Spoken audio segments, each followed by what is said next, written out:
আমরা যদি কোনো কিছু জিনিসকে পরিমাপ করতে যাই, তাহলে পরিমাপ করার সময় অবশ্যই আমাদের তার মাত্রা বা একক আমাদের ব্যবহার করতে হবে। আমরা কোনো কিছু জিনিসের যখন আয়তন পরিমাপ করব, আমাদের কি আয়তন মানে কি আমরা জেনেছিলাম, আমরা জানবো কি আয়তন কি?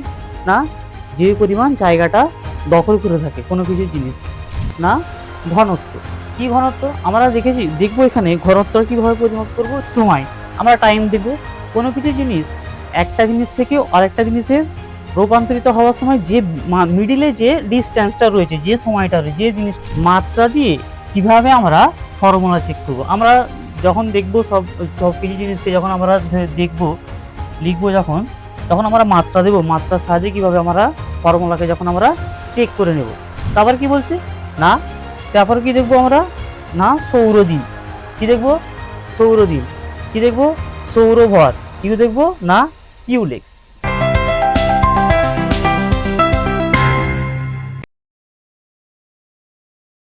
তোমার কাছে একটা বোতল আছে, তুমি বললে বোতলটার আয়তন হলো ১। তাহলে এই একটা কি, আমরা কি কোনো কিছু বুঝতে পারলাম? না, অবশ্যই বুঝতে পারলাম না। একটা কি ১ লিটার, ১ সেন্টিমিটার, ১ মিটার, কোনো কিছু বোঝা গেল না। ঠিক সেই রকম আমরা যদি কোনো কিছু জিনিসকে পরিমাপ করতে চাই, তাহলে পরিমাপ করার সময় অবশ্যই আমাদের তার মাত্রা বা একক আমাদের ব্যবহার করতে হবে। আজকে আমরা তোমাদের এই পরিমাপ অধ্যায়ের আগেই আমরা ফার্স্ট পার্টটা কমপ্লিট করেছি, যেখানে আমরা এই ভৌত রাশি, স্কেলার রাশি, নানান রকম জিনিস নিয়ে আমরা সব আলোচনা করেছি। এটার আমি আজ এর পার্ট 2টা আলোচনা করব, যেখানে আমি দেখব কি, আজকে আমরা দেখব না এখানে কি আছে আমাদের প্রথম, না আয়তন আছে। কি আছে আমাদের প্রথম এখানে? আয়তন। আমরা কোনো কিছু জিনিসের যখন আয়তন পরিমাপ করব, আমাদের কি আয়তন মানে কি আমরা জেনেছিলাম, আমরা জানবো কি আয়তন কি? না যে পরিমাণ জায়গাটা দখল করে থাকে কোনো কিছু জিনিস। তাহলে কি, আমি সাপোজ যদি বলি, যদি একটা বস্তু বলি যদি আমি, তাহলে বস্তুটা আমরা কি দেখতে পাই? না এর লেন্থ দেখতে পাই, মানে দৈর্ঘ্য দেখতে পাই। আমরা কি দেখতে পাই? আমরা দৈর্ঘ্য দেখতে পাই।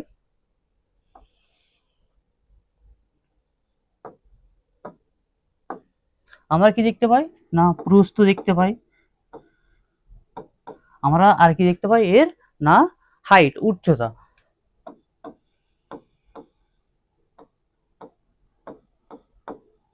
উচ্চতা। তাহলে যদি কোনো বস্তুর আমরা আয়তন পরিমাপ করতে যাই, আমাদের কি জিনিস লাগবে? না 3টে জিনিস লাগবে। কি? না দৈর্ঘ্য, প্রস্থ আর উচ্চতা। যদি দৈর্ঘ্য গুণিতক প্রস্থ গুণিতক উচ্চতা করি, তখন আমরা কি পাবো এখান থেকে? না এখান থেকে আমরা পাবো তার আয়তন। কি পাবো? আয়তন পাবো। তাহলে আমরা এখানে কি দেখবো? আয়তন। তারপর কি আছে? না ঘনত্ব। কি ঘনত্ব? আমরা দেখবো এখানে ঘনত্ব কিভাবে পরিমাপ করব। দেখবো যে কোনো একটা বস্তুতে, ধরে নাও একটা বক্সের মধ্যে কম জায়গার মধ্যে অধিক পরিমাণে জিনিস বসবাস করতে পারবে, মানে কম জায়গাতে যত বেশি জিনিস একসঙ্গে থাকতে পারবে, সেটা হবে তার কি হবে? না ঘনত্ব দেখবো। তারপরে কি দেখবো আমরা? সময়। আমরা টাইম দেখবো। কোনো কিছু জিনিস একটা জিনিস থেকে আরেকটা জিনিসের রূপান্তরিত হওয়ার সময় যে মিডিলে যে ডিস্টেন্সটা রয়েছে, যে সময়টা রয়েছে, যে জিনিসটা রয়েছে, সেটাই হবে। আমি ধরি এ বিন্দু থেকে যদি একটা আমরা ওয়ার্ক অর্থাৎ কার্য যদি আমরা একটা শুরু করি, তাহলে এ বিন্দু থেকে একটা কাজ কমপ্লিট হওয়ার সময় যদি বি বিন্দুতে যদি কাজটা কমপ্লিট হয়, তাহলে এই মিডলে যে গ্যাপটা পড়ে থাকছে আমাদের, এটা কি হলো আমাদের? না টাইম, সময়। ঠিক আছে, ডিটেলস আমরা দেখবো। তারপর কি দেখতে পাচ্ছি আমরা? মাত্রা দিয়ে কিভাবে আমরা ফর্মুলা চেক করব। আমরা যখন দেখবো সব সব কিছু জিনিসকে যখন আমরা দেখবো, লিখবো যখন, তখন আমরা মাত্রা দেব, মাত্রার সাহায্যে কিভাবে আমরা ফর্মুলাকে যখন আমরা চেক করে নেব। তারপর কি বলছে? না তারপর কি দেখবো আমরা? না সৌরদিন। কি দেখবো? সৌরদিন। কি দেখবো? সৌরভর। কি দেখবো? না কিউলেক্স। সৌরদিন আমরা আমরা দেখেছি, আমরা আচ্ছা আমরা পরিমাপ করি যখন, আমরা সাধারণত কি দিয়ে পরিমাপ করি? কিলোগ্রাম দিয়ে পরিমাপ করি তো, কেজি দিয়ে কিলোগ্রাম দিয়ে পরিমাপ করি। কিন্তু আমরা যখন সৌরজগতে নক্ষত্র, পৃথিবী, সূর্য যখন পরিমাপ করবো, তখন পরিমাপ করবো বিজ্ঞানীরা যখন পরিমাপ করে, তখন কি এই কিলোগ্রাম দিয়ে পরিমাপ করা সম্ভব? সম্ভব নয়।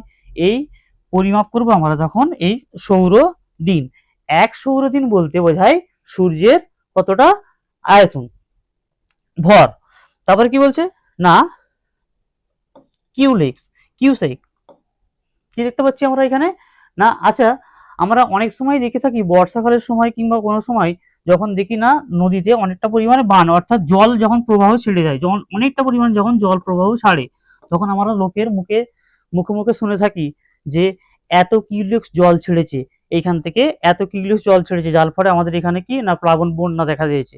এইটা কি তাহলে দেখলাম না কিউলিক্স কি দেখবো কতটা পরিমাণে জল প্রবাহ হচ্ছে, এককে কতটা পরিমাণে জল প্রবাহ হচ্ছে একত্রে, তখন আমরা সেটা কি দেখবো না তার কিউসেক দেখবো। ঠিক আছে, তাহলে তাহলে পরিমাপের আমরা তাহলে কি দেখছি, প্রথম থেকে আমরা দেখলাম স্কেলার, ভেক্টর, মাত্রা, মাত্রীয় কেন প্রয়োজন সবকিছু দেখেছিলাম। নেক্সট পার্টে আমরা কি দেখবো, এই পার্টে আমরা কি দেখবো আয়তন, ঘনত্ব, কি সময়, মাত্রা আর বিভিন্ন রকম মাত্রীয় সংকেত দিয়ে কিভাবে আমরা তার পরিমাপ করব। Hello student, welcome to our Schoolwala YouTube channel. আমি এনামুল। আজকে আমি তোমাদের ক্লাস 9-এর অধ্যায় 1 পরিমাপের সেকেন্ড পার্ট শুরু করব। চলো শুরু করা যাক। প্রথমেই আমরা কি দেখছি না আয়তন।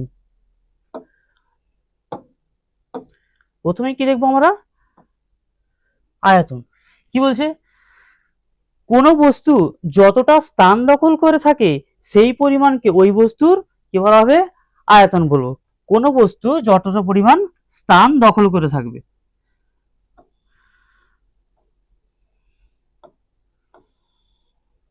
আমি বললাম এর দৈর্ঘ্য দিলাম আমরা 2, 3 প্রস্থ, আর আমি যে এর হাইট দিই 4। তাহলে এই বস্তুটার আমি কিভাবে আয়তনটা পরিমাপ করব, কিভাবে পরিমাপ করব আগেই আমরা জেনেছি। কি দেখব না দৈর্ঘ্য গুণিতক প্রস্থ গুণিতক উচ্চতা। তাহলে কি হবে, তার বস্তুটার কি করব না আয়তন, মানে কতটা পরিমাণে জায়গাটা সে দখল করে আছে সেটাই তার আয়তন। তাহলে কি দেখবো আমরা না, তাহলে কত হবে 6, 24। তাহলে কত হলো এই বস্তুটার কতটা আয়তন নিয়ে আছে না 24 কত। এবারে এই যে 20 প্রথমেই আমি অধ্যায় শুরু করার আগেই আমি বললাম যে কোনো বোতলের আয়তন বললাম 1 বলার পরে আমি বললাম কি এটা কি মিটার, এটা কি সেন্টিমিটার, এটা কি লিটার, প্রথম থেকে শুরু করলাম। তাহলে এই যে আমাদের 24 যে নিকল এটা বেড়েছে, এটাতে আমরা কি করবো, এটা একক ব্যবহার করতে হবে। একক কি হবে এর না সেমি কিউ, মানে ঘন সেন্টিমিটার। কি হবে ঘন সেন্টিমিটার। তাহলে একক ব্যবহার করতে হবে। তাহলে আমরা প্রথমে কি দেখলাম না আয়তন, কি দেখলাম না কোনো বস্তু যতটা পরিমাণে স্থান দখল করে থাকে সেটাই হলো তার আয়তন। কিভাবে আয়তন পরিমাপ করবো আমরা না দৈর্ঘ্য, প্রস্থ আর উচ্চতাকে গুণ করে দিলে আমরা পেয়ে যাবো কি তার আয়তন। আয়তনের সিজিএসি একক কি দেখলাম আমরা না কি দেখলাম না ঘন সেন্টিমিটার। এসআই কি দেখলাম আমরা ঘন মিটার। তাহলে আয়তন আমাদের কমপ্লিট হলো। নেক্সট কি আছে আমাদের না লিটার। কি আছে এবার লিটার। লিটার তাহলে জল এই দেখবো যে 4°C বা এইখানে আছে 4°C বা 277 কেলভিন উষ্ণতায় জলের সবচেয়ে কি থাকে না ভলিউমটা বেশি থাকে। তাহলে কি দেখলাম 4°C বা 277 কেলভিন উষ্ণতায় 1 কিলোগ্রাম বিশুদ্ধ জল, 1 কিলোগ্রাম বিশুদ্ধ জলের আয়তনকে আমরা 1 লিটার বলবো। কখন কাকে বলবো না 4°C বা 277 কেলভিন উষ্ণতায় 1 ডিগ্রি এই এই 1 কিলোগ্রাম বিশুদ্ধ জলের আয়তনকে বলবো আমরা কি না লিটার বলবো। আমরা জানি 1 লিটার সমান সমান কত না 1000 ঘন সেন্টিমিটার, আর 1 মিটার ইকুয়াল টু 1000 এক ঘন মিটার সমান কত হবে না 1000 লিটার। কি বলছে তারপর তারপর আমাদের আছে কি না ঘনত্ব। কি আছে ঘনত্ব। আমি দেখলাম যে একটা বাড়ি আছে, ঠিক আছে, দেখলাম বাড়ি আছে, এই বাড়িতে আমরা দেখলাম যে বসবাস করছে কতজন না 5 জন বসবাস করছে, ঠিক আছে। তারপর এই সেম একই বাড়ির মধ্যে, একই আয়তন বিশিষ্ট বাড়ির মধ্যে দেখলাম এখানে কতজন বসবাস করছে,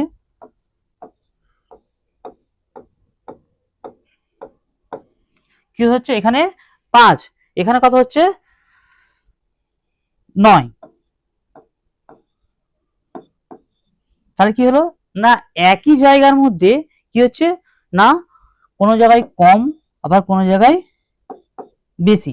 তাহলে আমরা ঘনত্বতে কি দেখব, কোনো পদার্থের একক আয়তনের ভরকে, একক আয়তনের ভরকে ওই পদার্থের ঘনত্ব বলবো। একক আয়তনের ভরকে ওই পদার্থের কি বলবো আমরা না ঘনত্ব বলবো। যতটা পরিমাণ জায়গা ক্যাপাসিটি এক্সট্রা থাকবে মানে একসঙ্গে থাকতে পারবে যতটা, ঠিক আছে। তাহলে কি দেখবো না কোনো পদার্থের একক আয়তনের ভরকে ওই পদার্থের কি বলবো আমরা না ঘনত্ব বলবো।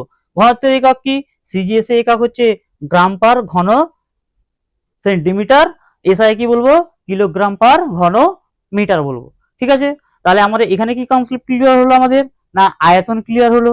তারপরে কি দেখেছি আমরা লিটার দেখলাম, তারপরে কি দেখলাম আমরা না ঘনত্ব, কি দেখেছি ঘনত্ব। নেক্সট কি বলছে সময়, কি বলছে সময়। একটা কাজ করা থেকে আর একটা কাজ যদি আমি আমি কোনো কিছু জিনিসই একটা জিনিস থেকে কমপ্লিট করার পরে সেকেন্ড কমপ্লিট করার মধ্যে যে ব্যবধানটা রয়েছে, ঠিক আছে, সেটাই কি হয়ে গেল তার সময়। কি বলছে দুটি ঘটনা সংঘটিত হওয়ার ক্ষেত্রে, দুটি ঘটনা সংঘটিত হওয়ার ক্ষেত্রে যে ভৌত রাশির অন্তর থাকে, যে ভৌত রাশির অন্তরটা থাকবে সেটাই কি হবে তাকে বলবো আমরা না সময় বলবো। এটা নিয়ে বলার কোনো এক্সট্রা নেই। তাহলে কি বুঝলাম তাহলে সময়টা কি না দুটো ঘটনাটাই সংঘটিত হওয়া যে ভৌত রাশির কি থাকবে অন্তর থাকবে সেটাই হবে কি তার সময়। কি দেখবো আমরা সময়কে আমরা দেখেছি আমরা সেকেন্ড ডে আমরা প্রতীক করা হয় এর আগের ক্লাসে আমরা দেখে নিয়েছিলাম।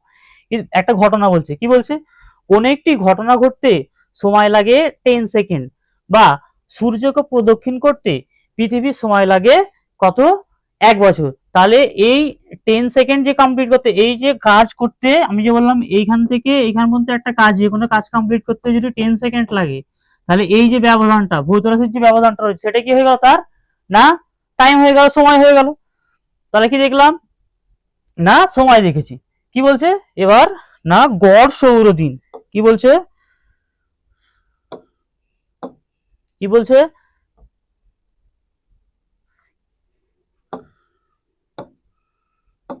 কি বলছে না গড় সৌরদিন। আচ্ছা গড় সৌরদিন বলার আগে আমি সৌরদিনটা দেখি।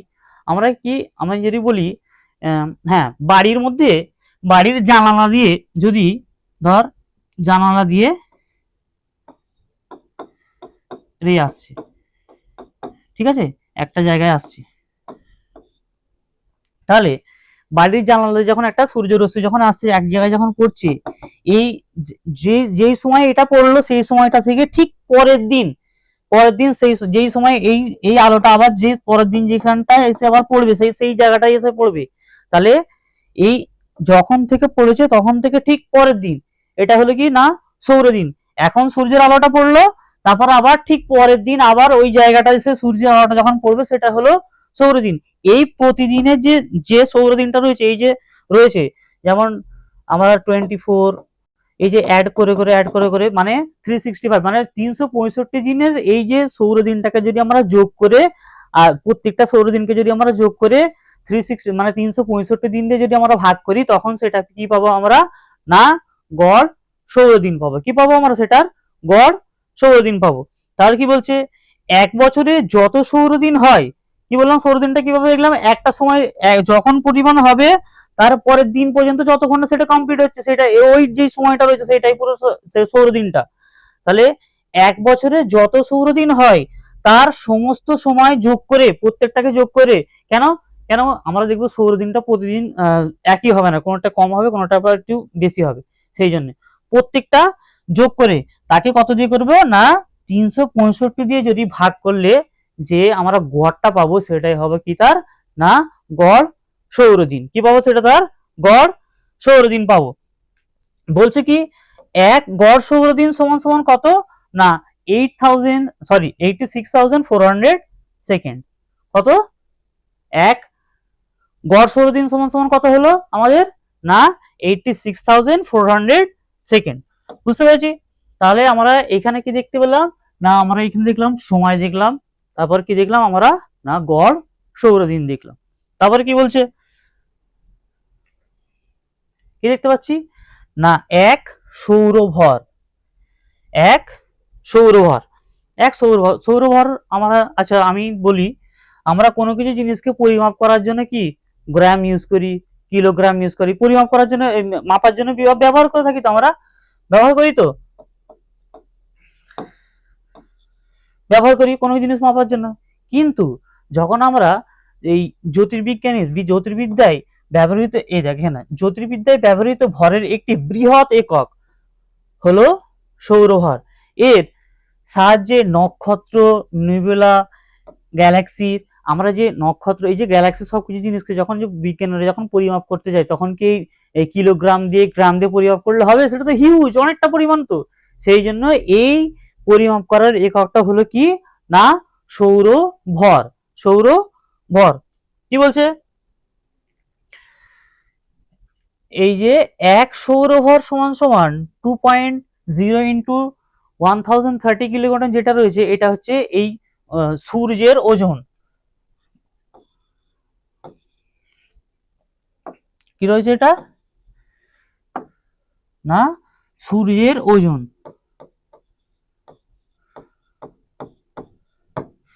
তাহলে আমরা যখনই দেখবো যে অন্য, যখন এই গ্যালাক্সির, যখন কোনো কিছু, যখন এই নক্ষত্র যখন ভর পরিমাপ করে যদি বলে, যখন আমরা দেখবো যে 2 সৌরভর, তার মানে কত দেখবো, যে কত দেখবো তখন, যে সূর্যের দ্বিগুণ, তার মানে সূর্যের ভরের তখন কত হয়ে যাবে, তার দ্বিগুণ। তখন 3 যখন বলবে কত হয়ে যাবে, তখন তার 3 গুণ হয়ে যাবে। ঠিক আছে? তাহলে সৌরভরটা কি দেখলাম, না জ্যোতির্বিদ্যায় ব্যবহৃত ভরের একটি বৃহৎ একক হলো, না সৌরভর। কি হবে, এর সাহায্যে নক্ষত্র, নেবুলা এবং গ্যালাক্সি ভরের মান প্রকাশ করা হয়ে থাকে। ঠিক আছে? এবার কি বলছে, না 1 কিউসেক। কি বলছে, 1 কিউসেক। একটু আগেই বললাম আমরা জল প্রবাহিত হয়েছে, কেউ বলছে এত পরিমাণ জল প্রবাহিত হয়েছে, তার ফলে প্লাবন সৃষ্টি হয়েছে, বন্যা সৃষ্টি হয়েছে। তখন আমরা কি জেনে থাকি, যে দেখলাম তাহলে কি, এই যে জল প্রবাহটা হচ্ছে তার এককটা কি দেখতে পাচ্ছি, তাহলে আমরা না কিউসেক দেখতে পাচ্ছি। কি বলছে, না প্রবাহের হারের একক হলো কিউসেক। তাহলে জল প্রবাহের হার কি হলো, এককটা হলো কি, না তার কিউসেক। 1 সেকেন্ড, কি বলছে, 1 সেকেন্ডে 1 ঘনফুট, 1 সেকেন্ডে 1 ঘনফুট তরলের প্রবাহ কি বলবো, তাকে বলবো কি, না 1 কিউসেক। কি বলবো, 1 সেকেন্ডে 1 ঘনফুট তরল যখন প্রবাহিত হবে, সেটা হবে তার কি হবে, না 1 কিউসেক। তাহলে বুঝতে পেরেছি, তাহলে কিউসেকটা কি, না প্রবাহের একক। কি বলছে, 1 cusec equal 28.317 litre per second.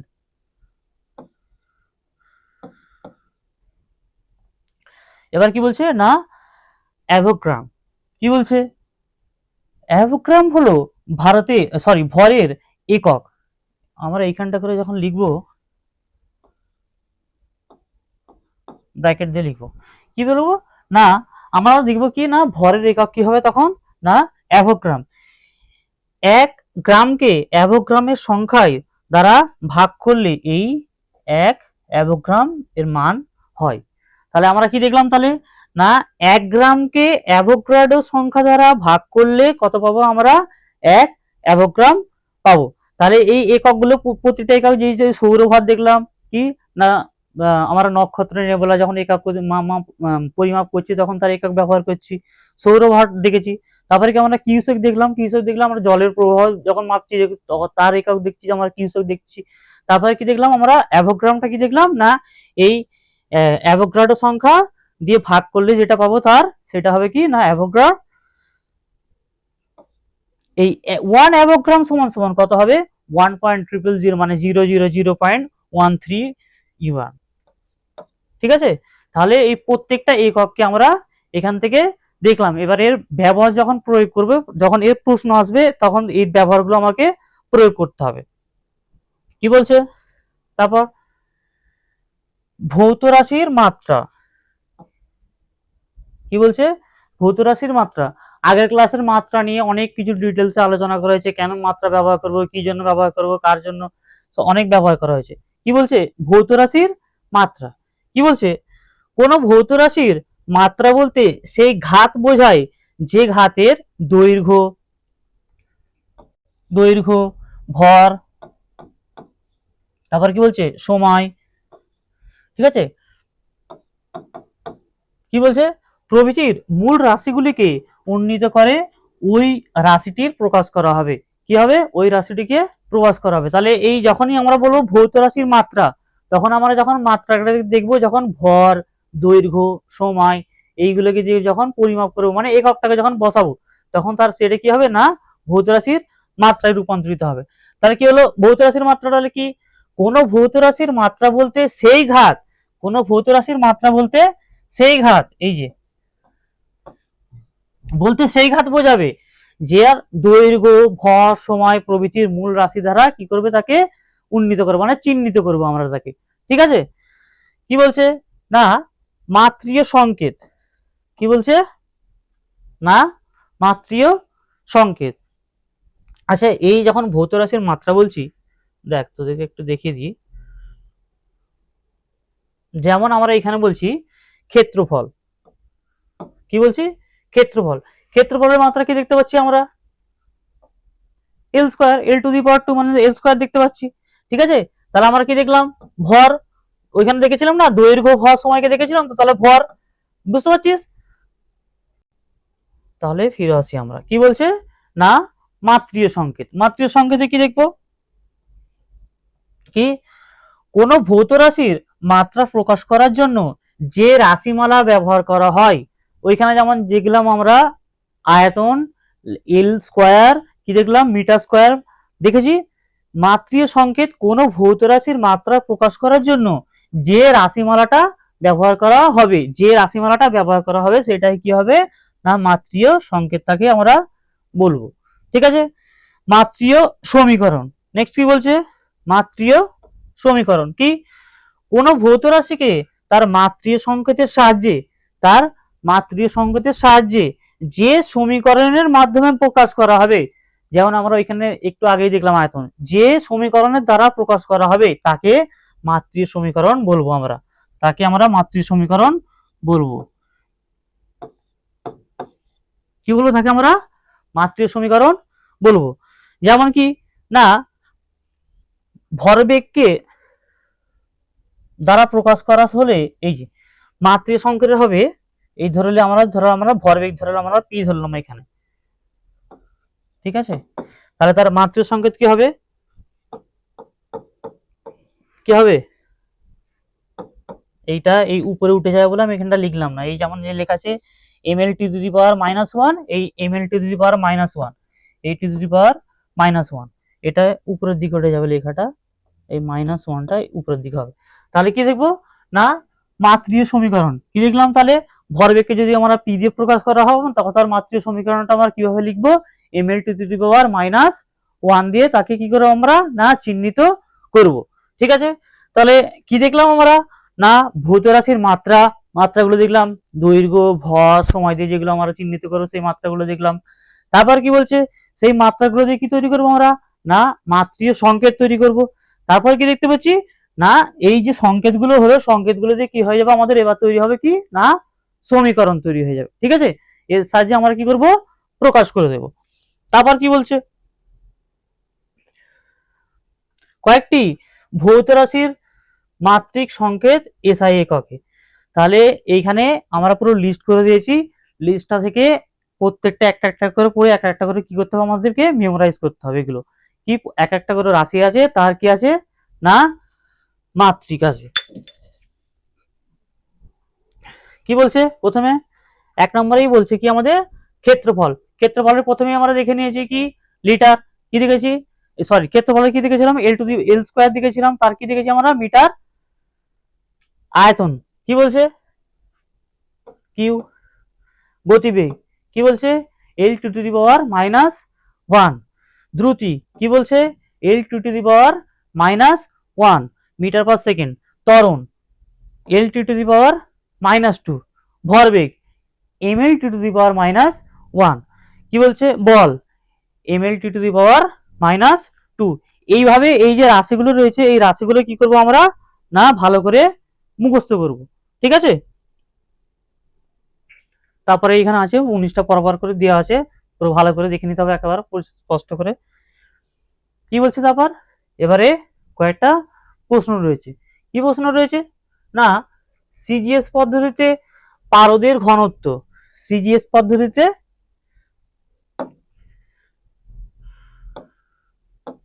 কি বলছে না, সিজিএস পদ্ধতিতে পারদের ঘনত্ব দিয়েছে ওরা 13.6 গ্রাম পার মানে ঘন সেন্টিমিটার, কি দিয়েছে সিজিএস এ দিয়েছে। তাহলে এসআইতে পারদের ঘনত্ব কত হবে, কি বলছে একদম সহজ কথা বলছে, একবার সিজিএস এ দিয়েছে তার ঘনত্বটা, তাহলে এসআই তে বের করবো আমরা। আবার এই প্রশ্নটাও অন্য হয়, কি সিজিএস এ গ্যাসের ঘনত্ব যদি এত হয় তাহলে এসআই তে কত হবে নির্ণয় করতে হবে, একদম সহজ কথা। কি বললাম, দিয়েছে আমাদের সিজিএস পদ্ধতিতে যেটা দিয়েছে সেটা আমরা কি করলাম পুট করলাম, ঠিক আছে দিয়েছি। তারপরে কি করবো আমরা, যে 1 গ্রামে নিয়ে যাব, কি হবে 1 গ্রাম ঘন সেন্টিমিটার লেগে গেলে কি হবে 1000 হবে, 1000 যে কত হবে কিলোগ্রাম পার মিটার সেকেন্ড চলে যাবে, তখনই আমরা পেয়ে যাবে এসআই যখন নিয়ে আসবো কি হয়ে যাবে না 13.6 মাল্টিপ্লাই 1000 কত হবে কিলোগ্রাম পার মিটার ঘন কিউ, কত উত্তর পাবো আমরা তখন 13,600 কিলোগ্রাম পার ঘন মিটার। তাহলে আমরা কি দেখলাম এসআই থেকে সিজিএস এ নিয়ে আসলাম, কি দেখলাম যতটা ঘনত্ব দিয়েছে সেটা টুকলাম, তারপরে কি দিলাম কি আসবো 1 গ্রামে নিয়ে আসবো, নিয়ে আসে এই যে নিয়ে আসলাম, তারপরে কি করে দেবো আমরা সেটাকে গুণ করে দেবো, তাহলে পেয়ে যাবো আমরা সিজিএস থেকে এসআই পেয়ে যাবো, একদম সিম্পল। নেক্সট কি বলছে, কি একটি বস্তুর ভর 7.8 কিলোগ্রাম, আয়তন 1000 সেন্টিমিটার কিউ মানে ঘন কিউ হলে বস্তুটির ঘনত্ব কত হবে। আমরা ঘনত্ব বের করার সময় তখনই দেখলাম ভি ইকুয়াল কি দেখেছিলাম m/v, তখন কি বের করবো খালি এই ইউনিট গুলো আমরা পুট করে দিলে পেয়ে যাবো। কি দেখবো প্রথমে কি দিয়েছে বস্তুর ভর পেয়েছি, আমরা কি করবো এটাকে 1 গ্রামে নিয়ে যাচ্ছি, নিয়ে গেলাম গুণ করে দিলাম, তারপরে কি হবে আয়তন ভি কি হবে দিয়েছে পুট করেছি, কি হবে বস্তুটির ঘনত্ব কি হবে ডি, কি হবে খালি মানটাকে আমি পুট করব, পুট করলেই আমি কি হয়ে যাবে তার সেখান থেকে অ্যান্সার পেয়ে গেলাম। কি হলো তাহলে 7.8 মাল্টিপল 1000 কত পাবে বাই 1000, আমি এটাকে যখন কাট করে দেবো পড়ে থাকবে আমার 7.8 এই গ্রাম থাকলো, আর এখানে কি থাকলো ঘন সেন্টিমিটার থাকলো, ঠিক আছে। কি পেলাম একটি একটি পাথরখণ্ডের ঘনত্ব, একটি পাথরখণ্ডের ঘনত্ব 2.8 গ্রাম হলে 2.8 গ্রাম পার ঘন সেন্টিমিটার হলে এবং ভর 140 গ্রাম হলে পাথরখণ্ডের আয়তন কত হবে। তাহলে মান পেয়ে গেলাম আমরা, ঘনত্ব পেয়ে গেলাম, এখানে এখানে ভর পেয়ে গেলাম, তাহলে কি হবে ঘনত্ব পেয়েছি, আবার তাকে নিয়ে গেলাম ভরটাকে চেঞ্জ করলাম, কি হবে পাথরখণ্ডের আয়তন কি হবে m/d বের করলাম। কি করলাম না এখান থেকে এটা যদি কাটি তাহলে ঠিক আছে, তাহলে কত হবে না 50 কত হলো আমাদের এখানে ঘন সেন্টিমিটার। তাহলে আমি মানটাকে প্রথমে ঘনত্ব দিয়েছিল ঘনত্ব লিখলাম, ভর দিয়েছিল ভর দেখলাম, আমরা কি দেখলাম ভি ইকুয়াল m/d, তখন কি পেলাম ভরও পেয়ে গেলাম আবার ঘনত্ব পেয়ে গেলাম, ভর বাই ঘনত্বকে ভাগ করে দিলাম পেয়ে গেলাম আমরা তার আনসার। কি বলছে এইবারে একটা কথা দিয়েছে, কি বলছে এই প্রথম থেকে যখন দেখছিলাম একবার এখানে যখন আমরা দেখছিলাম কি আয়তন দেখছিলাম যখন ঘনত্ব সবকিছু দেখছিলাম তখনই একটা দিয়েছিল যে মাত্রা দিয়ে কিভাবে ফর্মুলা চেক করা যায়, তখন দেখেছিলাম তারপরে বলছিল ওই যখন আয়তন ঘনত্ব ভরবেগ সব দেখছিলাম তারপর থেকে মাত্রীয় সংকেত, হ্যাঁ ভৌত রাশির মাত্রা মাত্রীয় সংকেত। এবার বলছে কি একটা প্রুফ করতে বলছে আমাদেরকে, কি না বলছে এফ ইকুয়াল এম এ, আমরা মামা বলে পড়েছিলাম,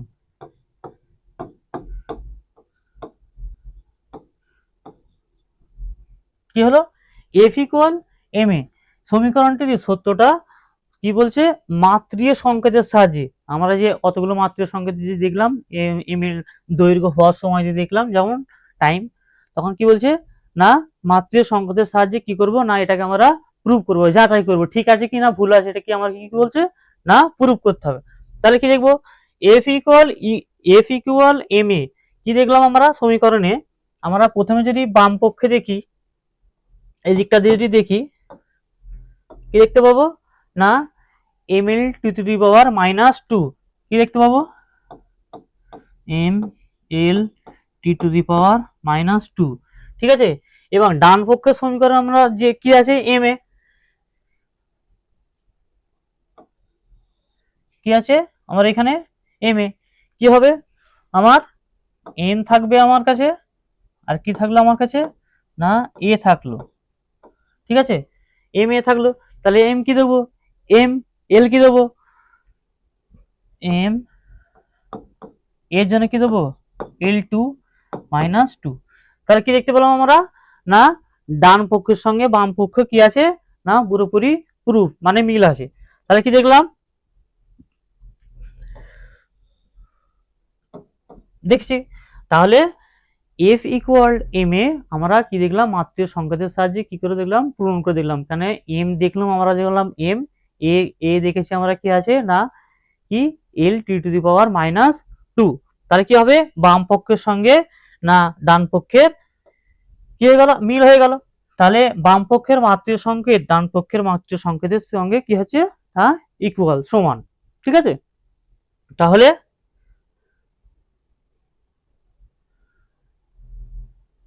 তাহলে আমাদের কমপ্লিট হলো, একদম মাইন্ড ক্যাপ করে নিলাম, কি করলাম আমরা আয়তন দেখলাম, ভর মাপবো কিভাবে আয়তনটা মাপবো, কতটা জায়গা দখল করেছিল সেটা দেখলাম, তারপর কি দেখলাম আমরা দেখেছিলাম সময়, তারপরে দেখেছি ঘনত্ব, কতটা জায়গা কম জায়গার মধ্যে কতটা পরিমাণ বেশি জিনিস থাকতে পারছে দেখেছি, তারপরে কি দেখেছি আমরা না সৌরদিন সৌরভর কিউসেক্স, এগুলো এক একটা করে ছোট ছোট করে মাইন্ড ক্যাপ করে আমরা দেখে নিলাম। আর লাস্ট কি দেখলাম আমরা মাত্রীয় সংকেতের সাহায্যে কি করলাম আমরা না এফ ইকুয়াল এম এ কে আমরা কি করলাম প্রুফ করে দেখলাম যা না এটা ইকুয়াল মানে প্রুফ করছে সমীকরণটা ঠিক আছে ঠিকই আছে। আচ্ছা আজকের আজকের ভিডিও আমাদের এখান পর্যন্ত, এই পরিমাপ অধ্যায়ের লাস্ট লেকচার এই তিনটে লেকচারের মধ্যেই কমপ্লিট হয়ে যাবে, অলরেডি আমরা 1 লেকচার এন্ড সেকেন্ড লেকচারটা কমপ্লিট করে ফেলেছি, লাস্ট লেকচারটা হলেই কমপ্লিট হয়ে যাবে, এই অধ্যায়টা কমপ্লিট হয়ে যাবে। আর এই অধ্যায় সংক্রান্ত যদি কোনো কিছু প্রবলেম কিংবা কোয়ারি থাকে তাহলে আমাদেরকে কি করতে হবে কমেন্টে জানাতে হবে, আমরা সেটা সলভ করার চেষ্টা করব, ঠিক আছে। আর আমাদের স্কুলওয়ালা ইউটিউব চ্যানেলকে সাবস্ক্রাইব করলে এডুকেশন নলেজ সব কিছুই ভিডিও আমরা এখানের মধ্যে থাকে তোমরা দেখতে পাবে। Thanks for watching.